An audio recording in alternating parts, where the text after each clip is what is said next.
ശബരിമല സ്വർണ്ണക്കൊള്ളയിലെ തന്ത്രിയുടെ അറസ്റ്റിൽ സർക്കാരിനെ പ്രതിക്കൂട്ടിൽ നിർത്താനാണ് പ്രതിപക്ഷത്തിന്റെ നീക്കം. പതിവ് പോലെ ഇന്നും നിയമസഭയിൽ ദേവസ്വം മന്ത്രിയുടെ രാജി ആവശ്യപ്പെട്ടായിരുന്നു പ്രതിഷേധം. സഭ പ്രതിപക്ഷത്തിന് പ്രക്ഷുബ്ധമായി. തന്ത്രിയുടെ അറസ്റ്റിൽ ഹൈക്കോടതി ഉന്നയിച്ച വിമർശനങ്ങളും പ്രതിപക്ഷം ആയുധമാക്കി. രാഷ്ട്രീയ ലക്ഷ്യത്തോടെ തന്ത്രിയെ അനാവശ്യമായി അറസ്റ്റ് ചെയ്ത് ജയിലിലിട്ടെന്നാണ് ആരോപണം. കേൾക്കാം. ആചാര ലംഘനത്തിൽ ഗവൺമെന്റിനെ അനുകൂലിച്ചില്ല എന്നുള്ളതിന്റെ പേരിൽ ശബരിമല തന്ത്രിയെ അനാവശ്യമായി 40 ദിവസം ജയിലിൽ അടക്കുകയുണ്ടായി. സാർ, അദ്ദേഹത്തെ കോടതി പറഞ്ഞിട്ടുള്ളത് തെളിവിന്റെ ഒരു കണിക പോലും അദ്ദേഹത്തിന്റെ പേരിലുണ്ടായ ആക്ഷേപങ്ങളിൽ ഇല്ല എന്നുള്ളതാണ്. സാർ, അതുപോലെ തന്നെ അയ്യപ്പ സംഗമം തന്ത്രിക്ക് പ്രത്യേക അവകാശമില്ലെന്നാണ് സർക്കാർ നിലപാട്. തന്ത്രിക്ക് പ്രത്യേക അവകാശമില്ലെന്നും BJPയും കോൺഗ്രസും തന്ത്രിയുടെ വക്കാലത്തെടുക്കുകയാണെന്നും മന്ത്രിമാർ പറഞ്ഞു. തന്ത്രിക്ക് എന്ത് പ്രത്യേക അവകാശമാണുള്ളത്? സർ, തന്ത്രിക്ക് 2 വക്കീലന്മാർ പുറത്തുണ്ട്. BJPയുമുണ്ട്, UDFുമുണ്ട്.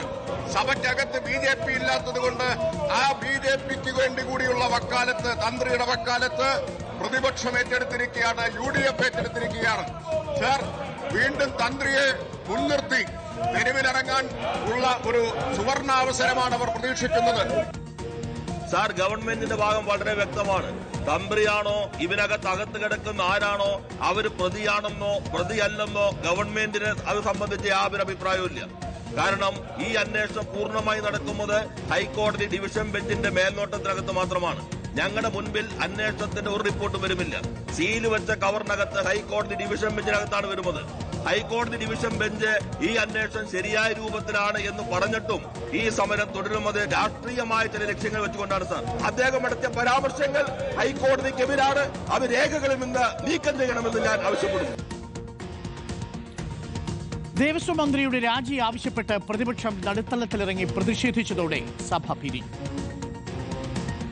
അനുവദിച്ചത് കോൺഗ്രസ് ആണ്. സാർ, അതിനുശേഷം അയോധ്യയിൽ ശിലരാഷ്ട്രീയത്തെ ഒരേ പ്രത്യയശാസ്ത്രത്തെ പ്രതിനിധാനം ചെയ്യുന്നു. ആ അപകടം മതനിരപേക്ഷ കേരളത്തിന് അങ്ങേയറ്റം അപകടകരമാണ് എന്ന് തിരിച്ചറിയാൻ തയ്യാറാകണം.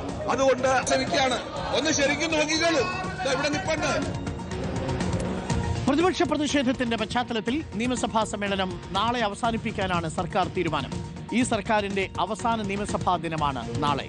റോഷിപാലുണ്ട്. റോഷിപാൽ, വാശിയേറിയ സഭാ പ്രതിഷേധങ്ങൾ നമ്മൾ കണ്ടു. പക്ഷേ സഭയിൽ ഏറെക്കുറെ സമയം അപഹരിച്ചത് ശബരിമല സ്വർണ്ണക്കൊള്ളയുമായി ബന്ധപ്പെട്ട വിവാദമാണ്. അടിയന്തര പ്രമേയത്തിന് നോട്ടീസ് നൽകാതെ സഭ സ്തംഭിപ്പിക്കലായിരുന്നു പ്രതിപക്ഷത്തിന്റെ രീതി. നാളെയും അത് തുടരുമോ? നാളെ വലിയ രീതിയിലുള്ള പ്രതിഷേധം പ്രതീക്ഷിക്കാം. അരുൺകുമാർ, ഈ നിയമസഭാ സമ്മേളനത്തിന്റെ അവസാന ദിവസമാണ് നാളെ സഭാ സമ്മേളനം അവസാനിക്കുന്നതോടെ മുന്നണികൾ, നേതാക്കൾ എല്ലാവരും തെരഞ്ഞെടുപ്പ് ഗോതയിലേക്കാണ്. ശബരിമല സ്വർണ്ണക്കൊള്ള പ്രധാന ആയുധമാക്കി തന്നെയാണ് UDFന്റെ പോരാട്ടം. അങ്ങനെ ഒരു പോർമുഖം തുറന്നാണ് UDF തെരഞ്ഞെടുപ്പ് ഗോതയിലേക്ക് പോകുന്നത്. സഭാ സമ്മേളനം തുടങ്ങിയ ആദ്യ ദിവസം മുതൽ തന്നെ സഭയിൽ നടപടികളുമായി സഹകരിക്കാതെ വലിയ പ്രതിഷേധം തുടങ്ങിയതാണ് UDF. ഇന്നും സഭയ്ക്കകത്ത് സമാന പ്രതിഷേധം നടന്നു. തന്ത്രിയെ കൊടുക്കാൻ സർക്കാർ ശ്രമിച്ചു എന്ന പുതിയ ആരോപണം കൂടി സഭയ്ക്കകത്ത് പ്രതിപക്ഷം ഇന്ന് ഉന്നയിച്ചു. ഭരണ പ്രതിപക്ഷ അംഗങ്ങൾ തമ്മിലുള്ള വാക്പോരിനാണ് ഇന്ന് സഭ സാക്ഷ്യം വഹിച്ചത്. സമാനമായ സാഹചര്യമായിരിക്കും നാളെയും ഒരുപക്ഷെ സഭയ്ക്കകത്ത് ഉണ്ടാവുക. ഇന്ന് മന്ത്രിമാർ ഒന്നാകെ പ്രതിപക്ഷത്തെ പ്രതിരോധിക്കാൻ സഭയ്ക്കകത്ത് അണിനിരന്ന ഒരു കാഴ്ച കൂടി ഉണ്ടായിരുന്നു. ഇന്ന് പ്രതിപക്ഷ നേതാവിന്റെ അസാന്നിധ്യത്തിലാണ് പ്രതിപക്ഷ നേതാക്കൾ, അംഗങ്ങൾ സഭയ്ക്കകത്ത് നടുത്തളത്തിൽ പ്രതിഷേധിച്ചത്.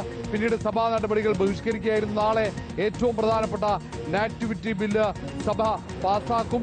അതിനൊപ്പം തന്നെ സഭയ്ക്കകത്ത് വീണ്ടും ഈ സ്വർണ്ണക്കൊള്ളയുമായി ബന്ധപ്പെട്ട ആക്ഷേപങ്ങൾ പ്രതിപക്ഷം ഉയർത്തി പ്രതിഷേധം തുടരാനാണ് സാധ്യത. രാവിലെ സഭയിൽ ചേരുന്ന UDFന്റെ പാർലമെന്ററി പാർട്ടി യോഗമാണ് എന്ത് വിഷയമാണ് സഭയ്ക്കകത്ത് ഉയർത്തേണ്ടത് എന്ന തീരുമാനം എടുക്കുക. ഇതിനൊപ്പം തന്നെ ചികിത്സാ പിഴവടക്കമുള്ള നിരവധി വിഷയങ്ങൾ സഭയ്ക്കകത്ത് ചർച്ച ചെയ്യാനുള്ള തയ്യാറെടുപ്പും പ്രതിപക്ഷത്തിന്റെ ഭാഗത്തുനിന്നുണ്ട്. നാളെ ഏതായാലും നിയമസഭാ സമ്മേളനത്തിന്റെ അവസാന ദിവസമാണ്. അവിടെ പ്രധാനപ്പെട്ട വിഷയങ്ങൾ ഉയർത്തി നേരെ ജനങ്ങളിലേക്ക് ഇറങ്ങാനുള്ള തീരുമാനമാണ് പ്രതിപക്ഷം എടുക്കാൻ സാധ്യത. Thank you. റോഷിപാലാണ് വിവരങ്ങൾ നൽകിയത്.